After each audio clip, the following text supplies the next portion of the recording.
considered assessment. I'm joined now in the studio by the political analyst and executive director of Development Specs Academy, Professor Okei Ikechukwu, who's a member of the editorial board of This Day newspaper and is also a professor of strategic management and human capital development, and by Arise News analyst and former chairman of the editorial board of Daily Trust newspaper, Mahmood Jega. Gentlemen, thank you very much indeed for coming in. And just a Happy New Year again, because I haven't seen you this year. Let me start with you, Prof. How much of a bombshell is this? It's not unexpected. Wike is not a member of APC, therefore he cannot be saying what's happening in APC. Let's get the facts. The head of the party in a state like in Rivers, the head of APC, while Fubara was in PDP, was the party chairman. With Fubara as a member of APC, he becomes the leader of the party. Now, between the leader and the chairman, I don't know of any other locus of authority within the party. For you to then have somebody who is not a card-carrying member of the party, taking positions, warning people to stay out of Rivers politics, not PDP politics in Rivers, not APC politics, but Rivers, is that his private property? So those are the issues on the table that rankle. Now, concerning the letter, if I was in the secretary's position, I would be scandalized to keep quiet and allow this to happen. So I believe the man has acted properly, promptly, in fact, too late. The other point, that's the distinction between supporting the president and being a member of the party, must also be noted. I can support your program. Very enlightening, highly cerebral and the rest of it. That does not make me a staff of Arise News. No matter how much I love the program, or I like to see Charles every week, I cannot then come to management and say, well, I didn't see Charles on Thursday. That's the point. So at the level of objective assessment of the issues on the table, I believe that Wike has been living a charmed life for far too long. It's the wretchedness of the PDP that's made him to be carrying on, because why hasn't he been fired from that party all this while? That's question number one. Question number two, Wike himself has to be careful. You know, there's a difference between being connected to the national grid and being connected to a UPS. If you're connected to NEPA, the old NEPA, you know, there will be light if there's no light. But if you're connected to a UPS, the type of the one you attach to your computer, whenever there's no light in that UPS, you're gone. Now, Wike is connected to a UPS called President Tinubu. That's the source of his power. He's not aware of it. So he's carrying on as if he has extra powers coming from the moon. He doesn't. Let him look at the story of Andy Oba, about the most powerful person in Nigeria under Obasanjo. And this was the analogy I used when his issue was raised. I said, Andy, my dear brother, is on a UPS called Obasanjo, but he doesn't know. Once the national grid collapses, the power of the UPS will last for some time and will be gone. Wike is on UPS. Somebody should tell him.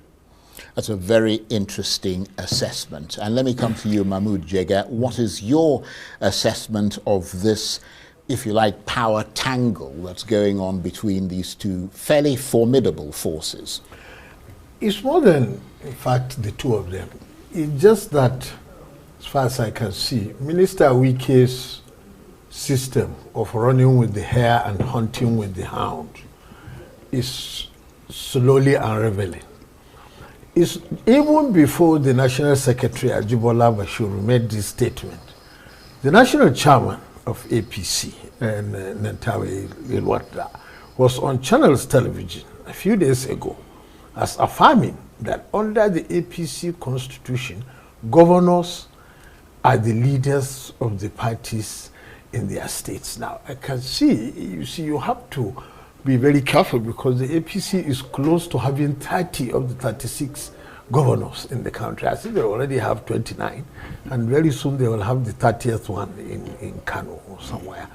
And you have to get the structure very correctly, because within the APC, as big as it is now, there are certain federal officials who are obviously higher in political rank than the governors.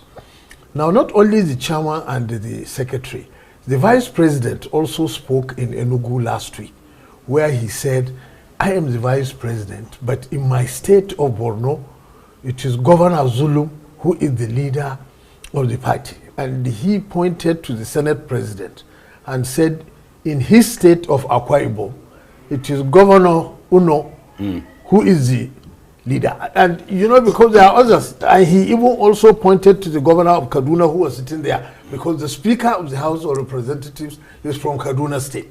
So you have to make it clear that, okay, you are Speaker number 4 in the national order of ranking, but the governor of Kaduna State is the party leader there. And you see, we also see what is happening like in Benue State, where there is a secretary to the federal government who is a very senior federal official. And he is in some tussle with the governor who is of the same party. So the party has to be clear who is the leader of the party in that state. But all this problem arose. Mr. Wike insists that he is in PDP, but he is doing APC's bidding in PDP, not just River State, in the whole national PDP, to destroy it as a viable opposition party. And his belief is that the APC leaders know that in spirit I am with them. My staying in PDP is in order to destroy it in the service of the president's re-election bid in 2027.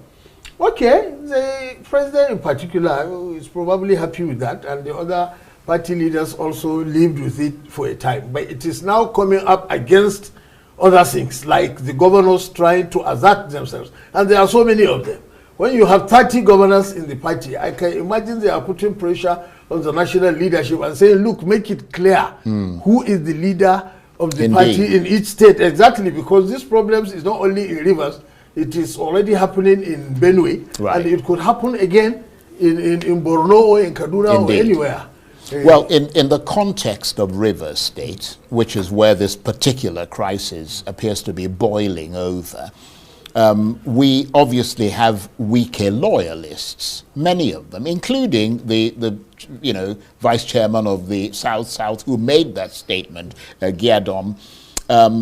And those loyalists, many of them are now members of the APC. And now you've got Fubara, with whom they had a problem, which made them move into the APC, now in the APC as their leader. How do you square that circle? There's nothing to square. Wike has lost. Now, those who are loyal to Wike, they were not loyal to him because they were in love with him or because he makes the best pepper soup for them. It is You're making me hungry now. I am hungry already.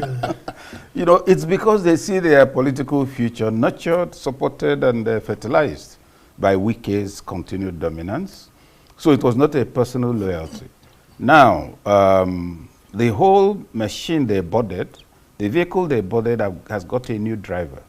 And that driver is driving towards a spring where there's water. Wike is on the roadside saying, listen, don't follow that bus. I'll bring a bus. Nobody's going to come down. So you then see the concept of political loyalty within the context of political futures, not personal love, not anything. And that's a lesson I thought Wike himself should have learned, given his own personal history, his relationship with some of those who nurtured him, like Odile and co. So the facts are very clear. Loyal to the so among them, somebody could then get up and say, look, I am loyal to my party. When I was in PDP, I was loyal to the party. Now I'm in APC, I'm loyal to the party. And as a party man, I'm loyal to my leader. Before the governor defected, my leader was the party chairman.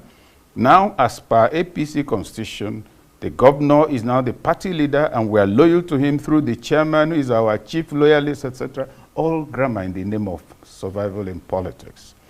Now,